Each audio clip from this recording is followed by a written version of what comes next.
Good afternoon, my dear friends in India and from elsewhere.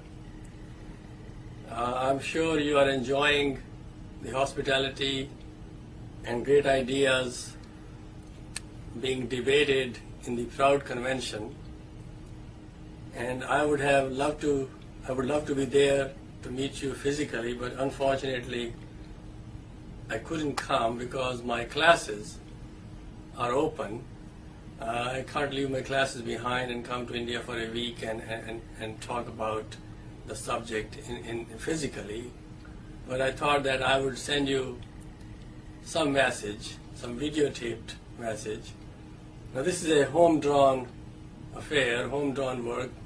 My son is helping me to make this video, and I hope it's clear enough for you to understand what I'm trying to say.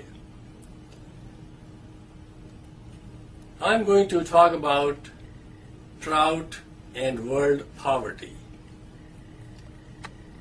Drought is a theory authored by my late teacher, Shri Prabhat Ranjan Sarkar.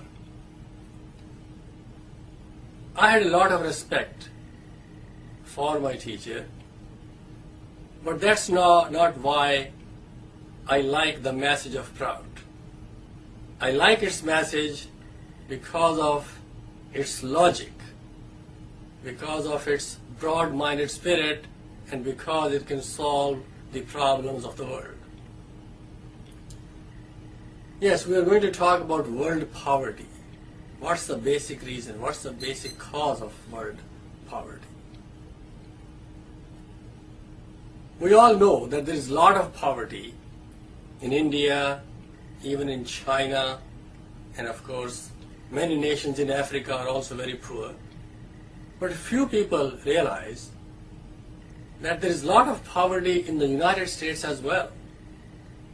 According to official statistics, these are the official statistics, almost 40 million Americans live below the poverty line. That means that some of them even go hungry. 5 million people in America go hungry, miss one meal a day. Another 5 million are homeless. They have no roof on themselves. So poverty in America is very real. Maybe it's not as bad to be poor in the United States as it is to be poor in India, but still there is a lot of poverty in America and in many other parts of the world. There's poverty in Australia, Canada, and the question is why? What's the main cause of poverty? Not just in the third world, not just in developing nations and industrialized nations, but why is there poverty, so much poverty in advanced economies as well? And the interesting part is that after a lot of research and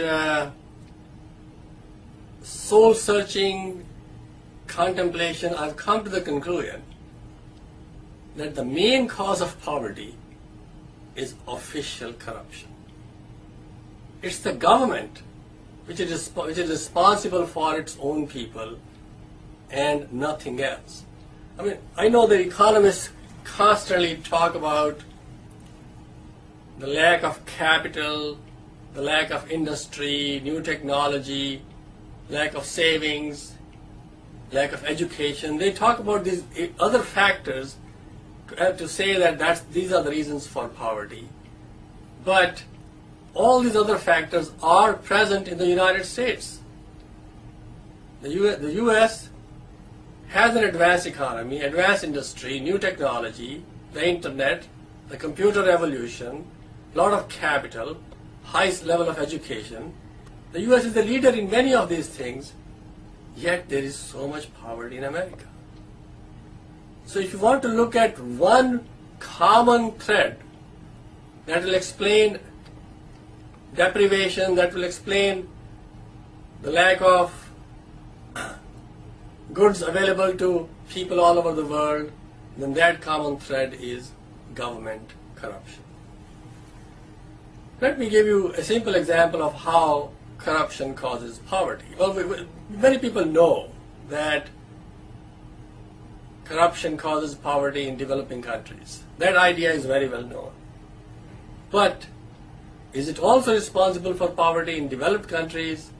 That's what I will explain now. For instance, let's look at the price of oil or price of petrol.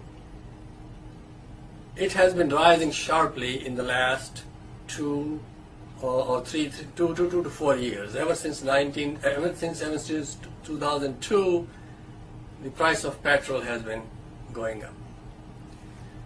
Now, the official version in the United States is that this price is rising because of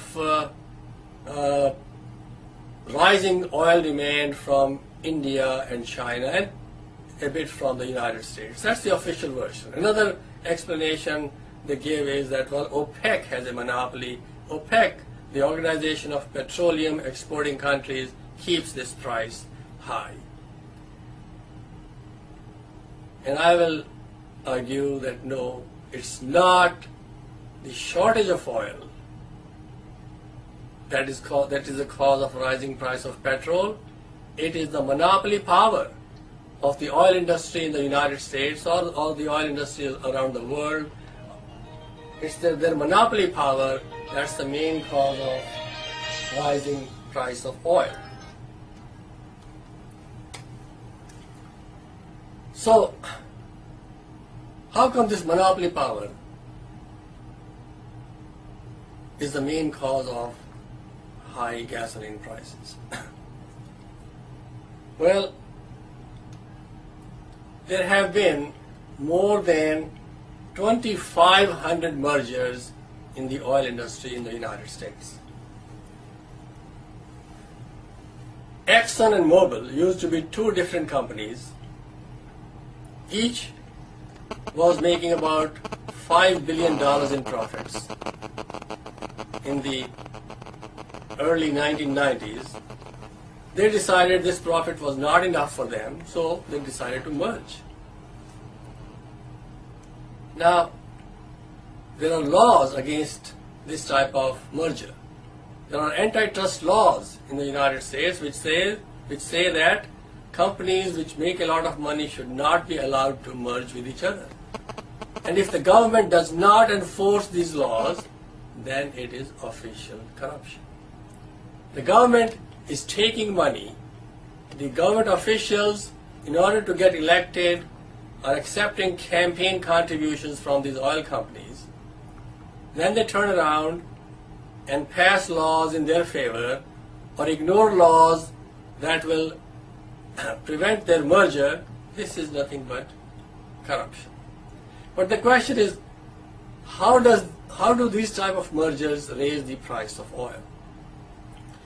Now, it's true that oil demand is rising. There is worldwide increase in demand from China, India, even the United States. But oil supply is also going up.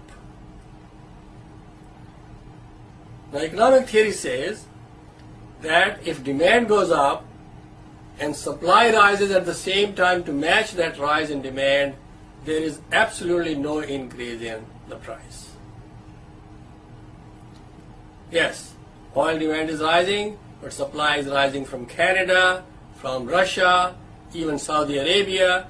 So if you look at the world demand-supply situation, you find that supply is rising just as fast as demand. During the 1980s and the 1990s, there was no jump in the average price of oil. The average price was around $25 per barrel. Demand went up even at that time. But since supply also went up, there was no big rise. There were fluctuations in the price of oil, but no big rise in its price. It fluctuated around $25 per barrel. But since 2002 or 2003, supply continues to rise to match increasing demand, but oil price is rising at the same time. Well, what's happening? There is no shortage of oil anywhere in the world. If there was physical shortage of oil, then you could understand the rise in its price. During the 1970s, there indeed was a physical shortage of oil caused by the OPEC monopoly. At that time, in order to fill up your car with petrol, you had to stand in lines. Your car had to be in line for almost an hour because there was shortage of gasoline. But do you find any petrol lines anywhere in the world? At least I don't find any petrol lines in the United States. There is absolutely no physical shortage of oil and gasoline here. So why is this price so high? Well, when oil companies merge, they close down many gas stations. So you don't have as many gas stations now, as many petrol pumps available now as in the past. Competition sharply falls among those petrol pumps. When competition goes down, they feel safe to raise that price. You'll be surprised. I have drawn a chart which looks at the oil price and the oil stocks, the stock of oil, the inventory of oil in the United States from 1990 all the way to 2006. Or is it? Yes, 1990 all the way to 2006. Now, I don't know if this chart is clear to you in this video or not, but there is the oil stock is represented by a straight line from 1990 all the way to 2006, and you can see there has been no decline at all in oil stocks in the United States. If there was too much demand relative to supply, then the inventory of oil should fall. That's an obvious cause. That should be obvious, that if demand is much greater than supply, then the stock of oil in inventory should fall, but there is no fall at all from 1990 all the way to 2006. But then look at the other part of the chart which shows what's happening to the oil price, and see, since about 2002, the oil price is just jumping. It's rising sharply. It did not rise much or was fluctuating until about 2002, but now, ever since 2002, it has been going up and up, even though the stock of oil, the oil inventory, is more or less the same. In fact, this year, the oil stocks in the United States, oil inventory, has risen by 10%. Well, even now, the per barrel price of oil, the price of oil per barrel is $75 versus $25 that it used to be in the 1990s. So it shows that the major cause of the rise in the gasoline price or petrol price is not the shortage of oil, but something else. And I think it's the monopoly power exercised by the oil industry. Now, some people say, well, maybe oil is expensive because production cost is rising. It's very hard to discover new oil, and it costs a lot to discover it. Maybe that's why the oil price is rising. Well, if that was the case, then oil profits should have fallen. It's a simple rule of economics that if cost of production goes up, the profit for the company falls. But we know what's happening to the oil profit. Exxon and Mobil combined used to earn about $10 billion per year. Now they're earning more than $40 billion per year. So if the rise in the cost was the reason for the high price of oil, then their profits should have fallen, not risen. So that's not the real reason. Then somebody comes up and says, well, there's a lot of tension in East Asia. In America we call it the Middle East. In India they call it East Asia. There's a lot of tension in the Arab world, in East Asia, and that tension is raising the price of oil. Well, to them I say this. Was there ever a time in the last 30, 40 years when there was no tension in the Middle East? There has always been tension in the Middle East as far as I can remember. So why is the price rising now and not in the past? So this is again a phony reason. The real reason is that oil is expensive because the oil companies have made campaign contributions to the US government, and the government in return is not enforcing the anti-monopoly laws, not enforcing the anti-merger laws, and that's so competition has basically disappeared in the oil industry, and oil prices rising and rising fast. So this is a case of official corruption, and it's creating poverty. Why? High price of oil creates poverty for everybody, especially the poor and the middle class. And unfortunately, this type of corruption in the United States creates poverty all over the world. So normally, corruption creates poverty inside the country, but this type of corruption creates poverty around the world because people in India also have to pay very high price for petrol. People in Japan and China also have to pay a high price for petrol because the American companies have raised that price themselves. There is only one oil market, so when prices go up in the United States for oil, they go up all over the world. So this is just a simple example of how corruption creates poverty. I could cite many other examples in the United States and in other parts of the world. I don't need to go to mention that there is so much corruption in India and how it throws back the cause of economic development, how it creates shoddy products and reduces wages and creates unemployment and so on. I don't need to go back and go into those. A lot of people know about that. But there are many other reasons for poverty in the United States. For instance, take the case of the minimum wage. Now, official policy, again, official version is that the rise in the minimum wage to catch up with rising prices will simply create more unemployment. Well, the real reason is this.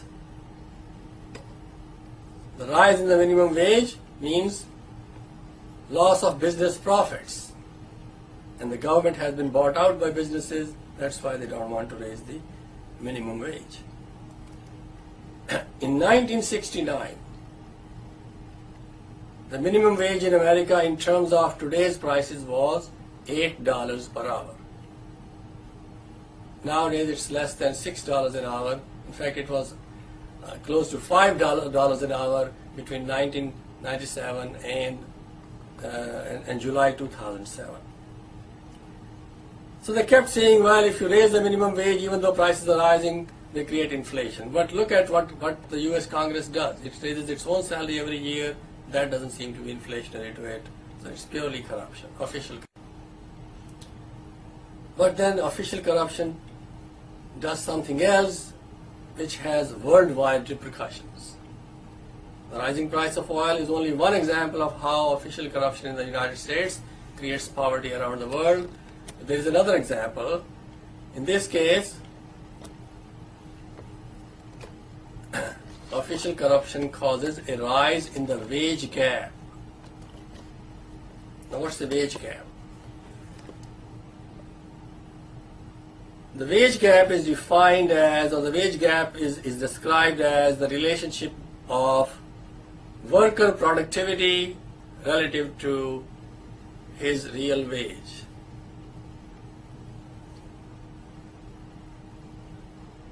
Productivity keeps rising in the United States and all over the world, but the real wage is lagging behind, is not rising as fast. In fact, in the United States, the real wage has been falling ever since the 1970s, while productivity keeps rising. In the rest of the world, the real wages are rising. India and China have seen some rise in wages, but productivity is rising much faster than the real wages. So the wage gap has been growing all over the world. What effect does it have? It has a really bad effect in every economy. What's the reason? The reason is productivity is the main source of supply. Wages are the main source of demand. If productivity rises very fast and wages don't, the end result will be an imbalance of supply versus demand. There will be overproduction in the economy because there is not enough demand to match supply. And overproduction means layoffs. Overproduction means rising unemployment and falling wages. So you cannot, no country can function smoothly with overproduction. So how do governments face this problem of overproduction? Well, if the economy were ethical, if there was fairness in the economy, then the government should follow policies that raise wages relative to productivity. If there is fairness, wages should rise in proportion to rising productivity, but the government is controlled by corrupt officials. So they don't want to raise wages, they don't even want to raise the minimum wage. So what they have done in the United States is they have tried to create new credit, new debt. New credit and new debt. When debt is created, that also raises demand, although artificially.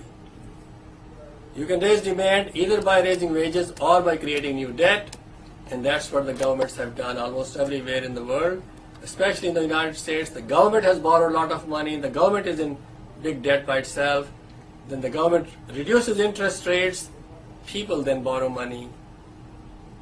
People even mortgage their homes to borrow money to maintain their living standard, to maintain their lifestyle. So the consumers in America are hugely in debt, the government is in debt, so they have tried to maintain the supply-demand balance by creating new debt. This is not a fair or ethical way to do it, but that's what they have done. Now, when you maintain supply-demand balance through increase in debt, what will be the result? The economy will function smoothly, but profits will rise sharply. Because wages are not rising, the fruit of increasing productivity will then go to profits, and when profits rise sharply, there will be stock market bubbles. There will be share bubbles in the United States, and since the United States is the center of the world economy, a bubble here will create bubbles elsewhere, so there will be share market bubbles all over the world, and that's why you can see why the Bombay Stock Exchange is in a fury, is in a mania by itself. Why stock markets are rising so fast in Shanghai and London and even Japan? It's the US bubble that then creates bubbles all over the world. But these bubbles become very painful when they crash. Why do bubbles crash? Well, you know you need this new debt to maintain supply-demand balance. But debt cannot keep rising constantly. There is a limit to which debt can rise. A time comes when it cannot rise anymore. That's when supply is greater than demand, profits start to fall, and bubbles crash. That's what has been happening since in the last 1 or 2 months. Share prices are falling all over the world. Why? Because credit is tight. See, new debt is not easy to create now, and therefore share markets are crumbling. But what's the main cause of first the bubble and then the crash? The main cause is the rise in the wage gap. And the rising wage gap reflects official corruption. Well, that's what happens in the United States. What about in other countries where wage gap is rising? Well, like China and Japan. In these countries, what they have done, they just simply maintain an artificially low exchange rate so that they can export their surplus production to the rest of the world. And that's why the United States has a huge trade deficit with Japan and China. Also, it has some deficit with India, because in India, also there is a growing wage gap. But this shows these imbalances cannot last forever. Something has got to give. And unfortunately, that means there will be bigger problems in the near future. So again, you can see corruption creates poverty, creates wage gap, and then creates imbalances around the world, which can potentially be catastrophic. The wage gap was very high during the 1920s. The end result was a stock market crash all over the world and then a major depression. So again, now the wage gap is very high, and I'm afraid that we could have big problems in the economy in the near future. So what should we do? How should we eradicate poverty around the world? And that answer comes from my teacher's theory. Sri Prabhat Ranjan Sarkar has offered a theory called Prout, and the major policy offered by Prout is economic democracy. Economic democracy means the end of capitalism as we know it. But it's the beginning of prosperity for everybody and the masses. Economic democracy means that in large companies that exist in India and elsewhere, in large multinational firms existing in India and elsewhere, at least 51% of the shares are owned by employees themselves. The employees then elect board of governors. The CEO is also responsible to the employees.